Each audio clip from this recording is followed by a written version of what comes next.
spring football and the most wonderful time of year at the same time. All of that on today's Locked On Big Ten Squad. You're talking ball with the Big Ten Squad, sponsored by Game Time. From USC to Ohio State, from Michigan to Oregon, from Nebraska to Washington, it's the local experts of the Locked On Podcast Network bringing you scoops, breakdowns, and the most comprehensive preview of the upcoming Big Ten weekend. No hurt feelings and thin skin allowed. Squad up, you're part of the Big Ten Squad. Welcome to this week's Locked On Big Ten Squad. I'm your host, Spencer McLaughlin. Mark Colkin of Locked On USC is here. Jacob Goins, Locked On Hoosiers. Nick Arvin, Locked On Boilermakers. Our lone representative today on the squad for the big dance in men's hoops. Zach Seiko, Locked On Nittany Lions. Roman Tomashoff, or is it Tossinoff? I forget. Of Locked On Huskies. Anyway, we're going to go around and talk about Nick. I know you're excited, and Ryan Herrings of Locked On Badgers is by proxy excited to talk about basketball here. But we're gonna start with football. You're gonna have to pay your dues a little bit. Is that okay? Will you survive? Is it okay down there? I'll do my best. Well, that's all we can really ask of folks. Mark, out west in Los Angeles. What is the biggest question facing USC? Oh, look, another tournament team. It's Jay Stevens of Locked On Buckeyes. That's a weird thing to say. Anyway, yeah. Mark, go ahead. What was the question? The question was, what is USC's biggest spring football storyline? That Lincoln Riley now has an adult in the room coaching the defense, and he brought along a really cool uncle to coach up the linebackers and special teams, and Mike Eckler. So the combination of a Hall of Fame Gary Patterson taking over the defensive side of the ball is going to complement Lincoln Riley's offensive side of the ball really well. And then again, I don't think you can find a better special teams coach than Mike Eckler out there. So USC addressed their biggest, hugest, most pressing needs heading into spring camp, and they've gone through 2 weeks. They're on spring break right now from spring camp. They'll be back next week for the final 8 sessions. That's what's been going on in Los Angeles. Needed a pause from all that tackling that they usually do at practice. Exactly. They had to stop. They did it twice, and they were like, "Whoa, slow down. We don't want to." Shout out to Locked On host Gary Patterson, former Locked On. I know. I was also going to shout out Locked On legend Gary Patterson as well. Goins, it's a football school in Bloomington, right? Yeah. I mean, basketball, when you miss the tournament, people kind of crawl out of the hole and realize that, basketball still sucks. But, what the heck? Yes, football is... Craig, are you done closing drawers over there? We are live. Craig, I'm talking about the Hoosiers, man. You cannot be making noise. The paper ruffling was my bad. The drawer was not me. That was somebody else. And we're a football school. I sacrificed basketball to become a football school. Are you saying we have a mysterious drawer slammer on the Big Ten squad? Yes. Should I be conducting an investigation as host of the Big Ten squad? Yes, you should. Okay. I blame Nick because he didn't want to hear about Indiana football winning the national championship again. That's my guess. Nick, how do you respond to that accusation? How does the defendant plead? Have fun in Cancun, Jacob. Whatever. Well, you didn't say the words "not guilty," so we've got our primary suspect in Drawergate. I'm not guilty. Drawergate. You had your chance. You had your chance to enter a plea of not guilty. So Drawergate is squarely focused on Nick Arvin. I expect you all to lead your shows with this for a week minimum. Will it get 100,000 views for Craig? Yeah. Hey, 200,000. He corrected me last time. That's true. We can't be shortchanging what Craig is really doing for the rest of us, right? Rising tide lifts all boats, something like that. Don't look at my numbers this week. They're embarrassing. Oh, it's only 150K. Oh man, I'm so sorry. With Drawergate.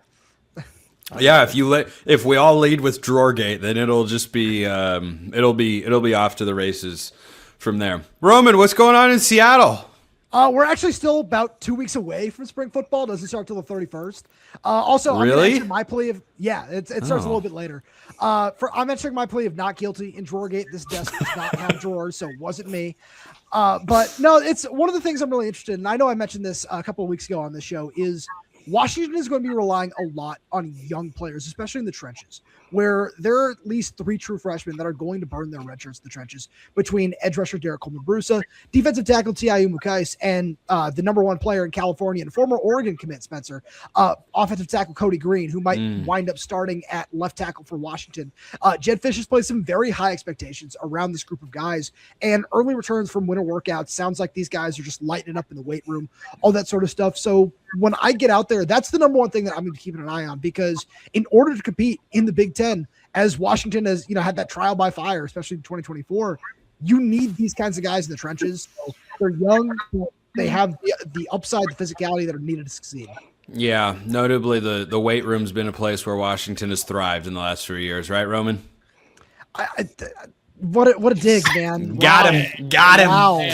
Got him. Shut it down. It's over. Absolutely. It's still the same amount of cooked. national championships as Oregon in that time period. So gosh, I've never heard that jab before. Look at Mark passionately nodding in agreement. Look, there's even an O back there. By the way, Jay, were you around for the 1939 men's basketball championship? No, didn't think so. We didn't want to bring that one up, so I'm just gonna throw that out there. Anyway, Seiko, how's the Rose Bowl though? How's it? No, we don't. No. Seiko, how's Matt Campbell doing? So 2 things real quick. One, it sounds like you should take under 7.5 wins for Washington based on what Roman said. And 2, it sounds like USC is bitter that Danton Lynn was poached away by Penn State, his alma mater, and then you replaced him with somebody with a personality, Zach. That's all. You hired a locked on host. As the defensive coordinator. Thank you for making that point. Out of context, it sounds really bad. A Hall of Fame host. Watch your tongue. I think Coach Patterson is great, but out of context, the headline could easily be USC hires podcast host to be next to DC. Yeah. It's not wrong. It's not true. Screw Drawergate. We have something better now. We're good. Good luck with Danton Lynn is all I'll say. Have fun with him. Oh, top 10. Something must have been wrong at USC, because why did he have a top 10 defense at UCLA? Well, we already knew because that. He inherited a bunch of NFL guys. Go check out. They don't have that at USC. Mark just made an unfortunately good point. They don't have that. They don't have that at USC. Like I said, I'm just gonna. We'll see what happens this year. Okay. Yeah. But yeah, good dodge. Good dodge, Mark. That was like dodgeball. If you can dodge a wrench, you can dodge a tough question. I just know that Zach is looking forward to playing USC this year because everything else on that schedule is baby dookie soft. Penn State's win total is greater than USC's and Michigan's. Again, if I had that schedule, I'd feel the same way, Zach. I mean, I think to be fair, Seiko, if USC had Penn State's schedule, they might have a win total of 11.5. Especially because they would find a way to get out of the Penn State game and replace it with San Jose State. Anybody from Oregon probably shouldn't be bringing up out-of-conference scheduling. Just saying. Why? We tried to schedule an actually good program. It's not our fault that they failed to sustain the level. This is why scheduling should be done every single year, not 8 to 10 years in advance or whatnot. But no, Oregon actually was about trying to find a quality opponent. What? That's an unfortunately good point by you. Thank you.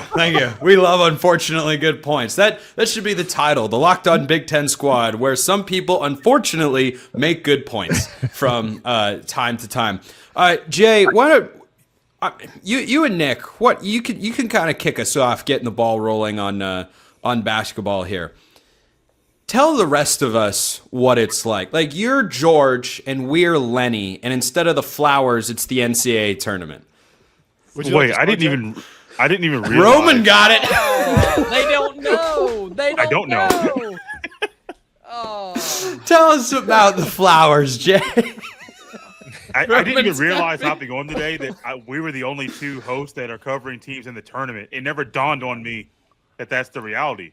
Well, Ryan Herrings was supposed to be here, but he had better things to do. He did.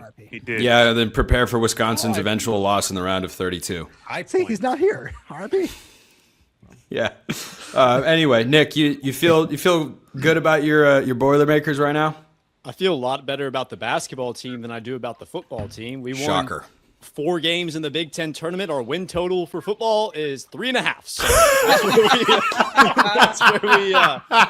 So That's where we sit right now. No, I'm pumped, though.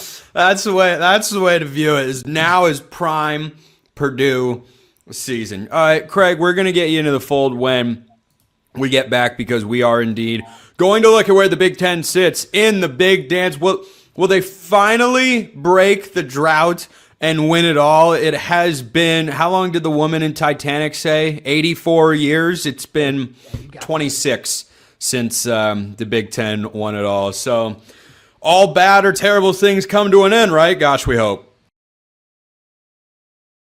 First, this episode brought to you by our friends over at 5 Hour Energy. Welcome to the 5 Hour Energy Flavor Draft. It's a good thing this isn't a locked-on host draft because then I would make even more enemies than I already have amongst the group of people you're listening to right now. But 5 Hour Energy's got 18 different flavors to choose from. We've never had that many people on a Big Ten squad. They've got new options like confetti craze, fruity rainbow, or cotton candy. There's something for everyone. The board is set. Flavors are ready. My number one pick in the 5 Hour Energy Flavor Draft. No, it's not Cam Boozer because that doesn't apply here. I am going, indeed, with strawberry watermelon. High floor, high ceiling, great upside, limitless potential. Who doesn't like strawberry watermelon? If it's you, maybe you want something sweeter. Maybe you want that birthday cakey sort of flavor. Confetti craze, fruity rainbow, or cotton candy, whatever you want.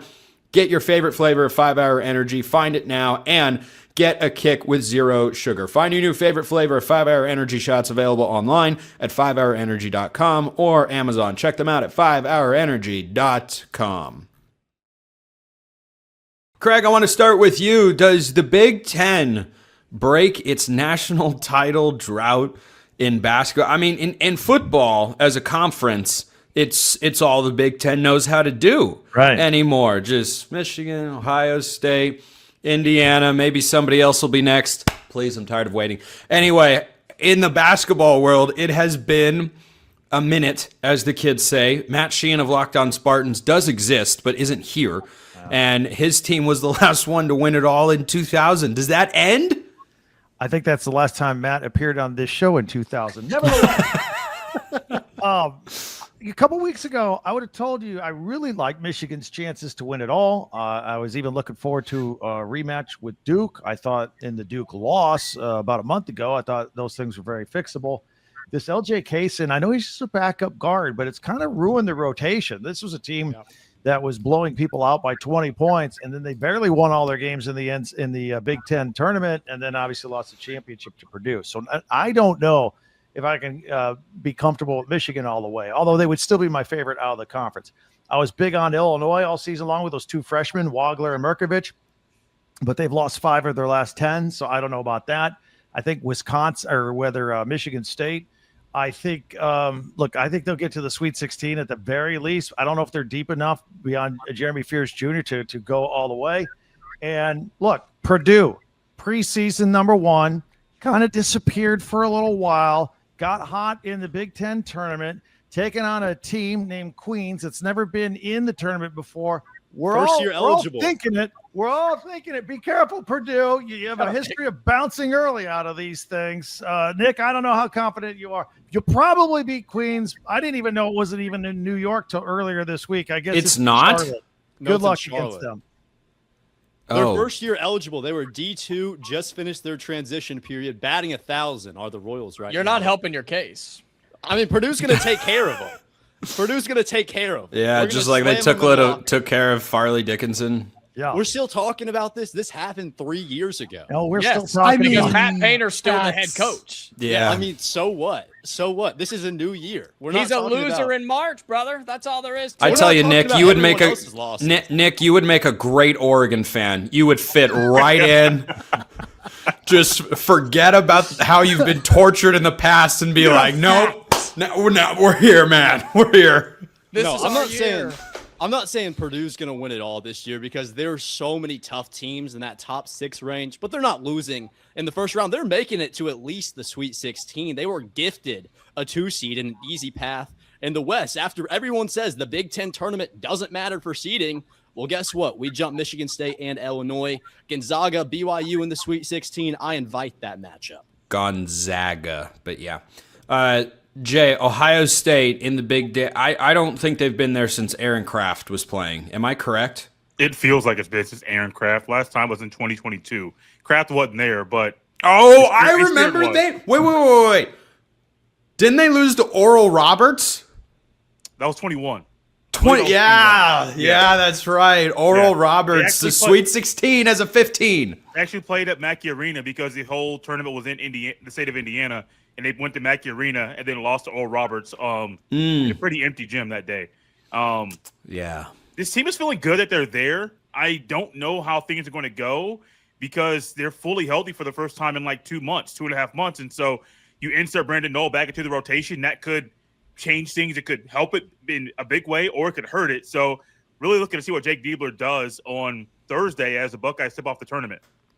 Mark, Jacob, Roman, and I, the top liners here on the squad, have the same thing in common. We are yearning for the days of NCAA tournament appearances. Oh, look at this. Look at this guy. Ryan Herrings of Locked On Badgers. Yeah.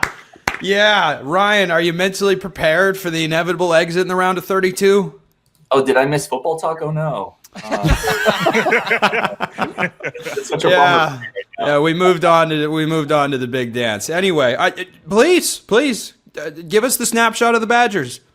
Yeah, playing High Point, a 5-12 matchup out in Portland. High Point scores 90 points a game, but a little undersized. They do have a NIL budget of about $4.5 million, which for a mid-major is comparable to some lower tier Big Ten programs, actually. So it won't be a cakewalk, but this Badger team has been rolling. The backcourt of Boyd and Blackwell has been absolutely one of the better duos in all of Big Ten basketball, and I just don't think ultimately Nick Boyd is not going to lose in the first round of his last season of college basketball. He gives Wisconsin some swagger that they haven't had in a lot of years. So I'm excited for it. It's an early game, which I hate. I like to be able to enjoy a day of games before I have to stress about my team. But I'm super stoked for it, man, and I can't wait. Yeah, High Point and their head coach, Flynn Clayman, former colleague of mine. Great guy, good coach. And that makes it very tempting to pick against your Badgers in the first round. It is a classic 5-12. It's very tempting after they almost let an 18-point lead slip away to a Washington team with 7 scholarship guys, too. Oh, yeah, that is almost. They did lose to Indiana, though, who missed the tournament. So that's true. Mark, believe it or not, I want to bring you in here. Why? I'm not entirely certain. I just feel contractually obligated at this point. What's your favorite upset in the slate of games this week?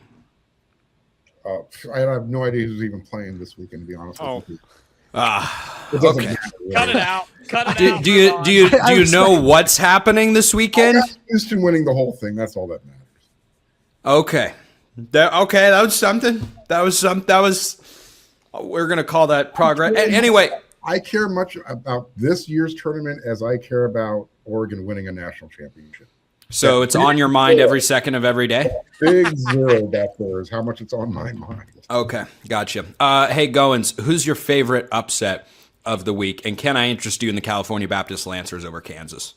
You can, because I don't trust Kansas. Badunga's been hit or miss, and I mean, Bill Self is just on the way out, in my opinion. I think he should have hung it up a couple of years ago, in my personal opinion. So I like Cal Baptist. I'm fine with that. I also have Wisconsin, for what it's worth, making a run in the tournament. So... Oh, okay. I do too. After saying mean things about Ryan, I do as well. Wait, so do you have him knocking off Arizona? I do.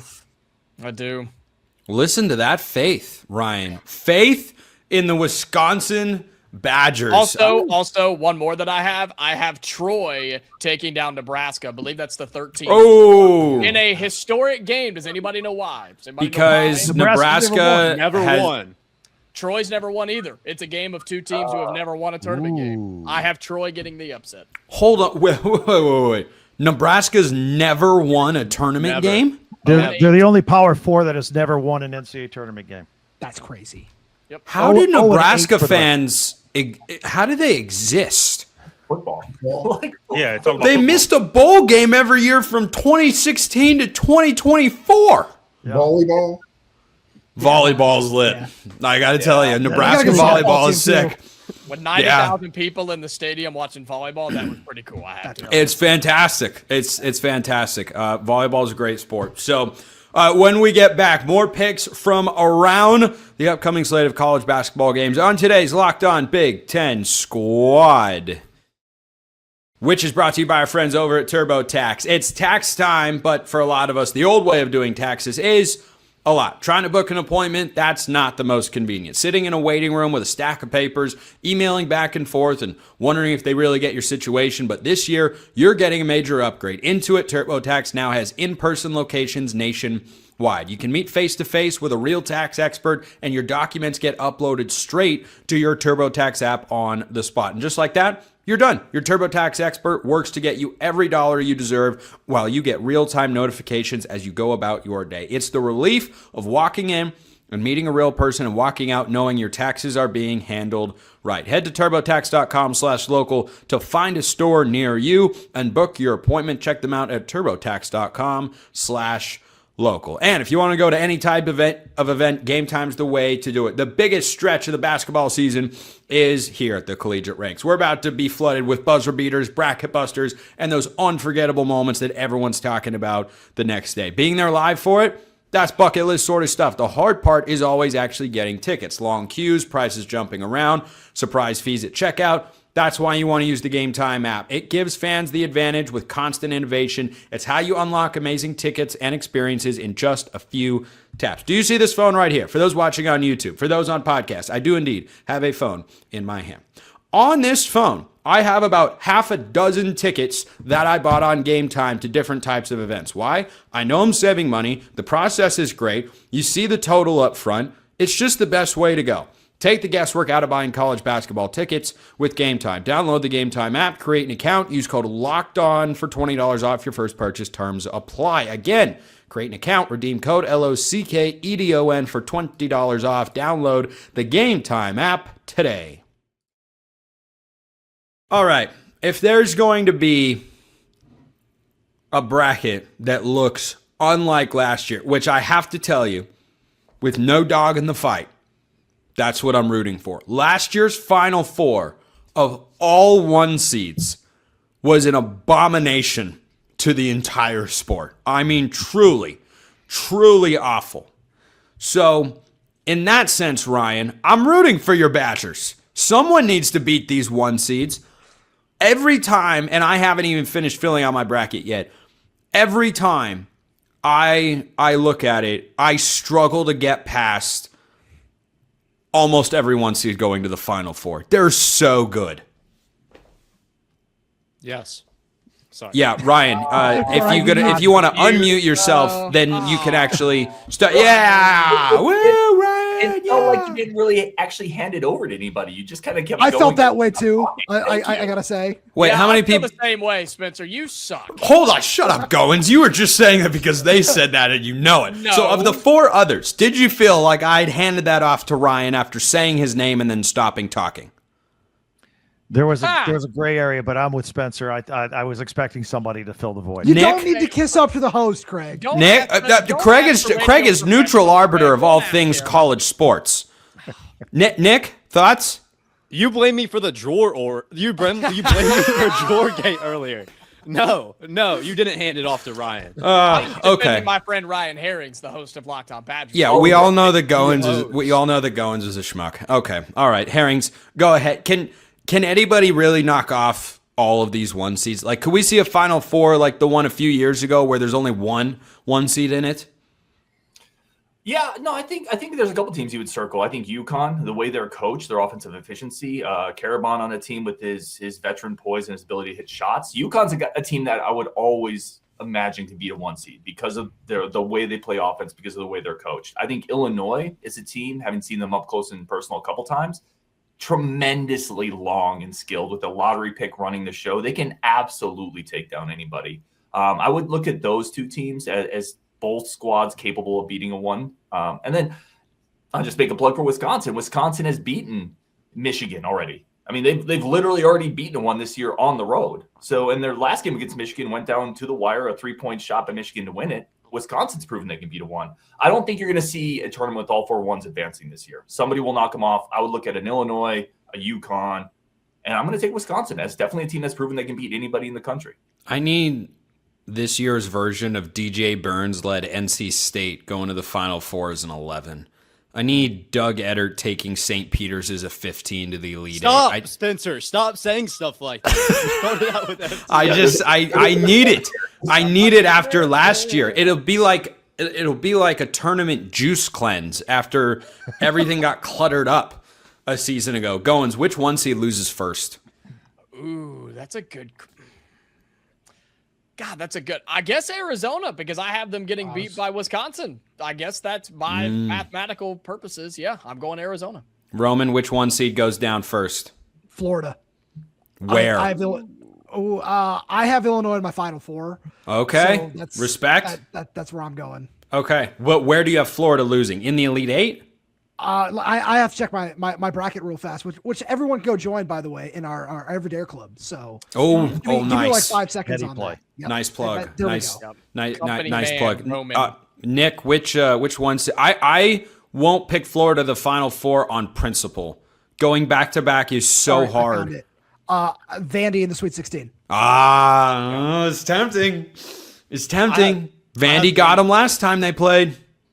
I have Vandy as well. Could also see Duke losing to the Johnnies in the Sweet 16. They have two really big injuries right now. Caleb Foster's out, and I don't know if Caden Boozer at the point guard position is going to be able to fill that same role. Their center's out as well right now. So Duke is a big question mark going into this one for me, but I have Vandy beating Florida again in the Sweet 16. They absolutely whooped them in the SEC tournament. I'm not big on Florida. I think there are 3 teams in that region that could beat Florida. Illinois could beat Florida. Houston could beat Florida. Vanderbilt could beat Florida. I think that Florida is the most vulnerable out of any of the 1 seeds. I think I'm with you there because last year Florida's run was let's play a great game and then give the ball to Walter Clayton for the last 4 minutes, literally nonstop, and the guy just didn't miss a big shot. Craig, send us home on this. Which 1 seed goes down first? I'm really twisted on Michigan because I think they could go all the way, but maybe they get tripped up. But they may not get tripped up till they take on like Iowa State late. Look, I'll propose this. The NCAA does almost nothing right, but one thing they do well is they run a good basketball tournament, and I think they've gotten the seedings right the past couple of years. And I hate to say it, I mean, I was having this conversation earlier today. It looks awfully chalky. Yeah, you know what region I hate? I hate the Midwest region. I hate everything about it. There's nothing to enjoy. I don't trust Iowa State. I don't think Virginia is worst free throw shooting team as a power conference team as Iowa State. Yeah, I don't want to deal with that in a March Madness game or in an NCAA tournament game, and then. There's a lot, but we'll wrap it there for today. Jacob Goins, Locked On Hoosiers. Roman Tomashoff, Locked On Huskies. Ryan Herrings, Locked On Badgers. Nick Arvin, Locked On, what show is that again? And Craig Sheeman, Locked On Big Ten. Nick Arvin hosts Locked On Boilermakers. I hope you all know that by it now. That's where we wrap for today. Appreciate everyone listening. We will see you next time, and until then, hope you have a wonderful rest of your day.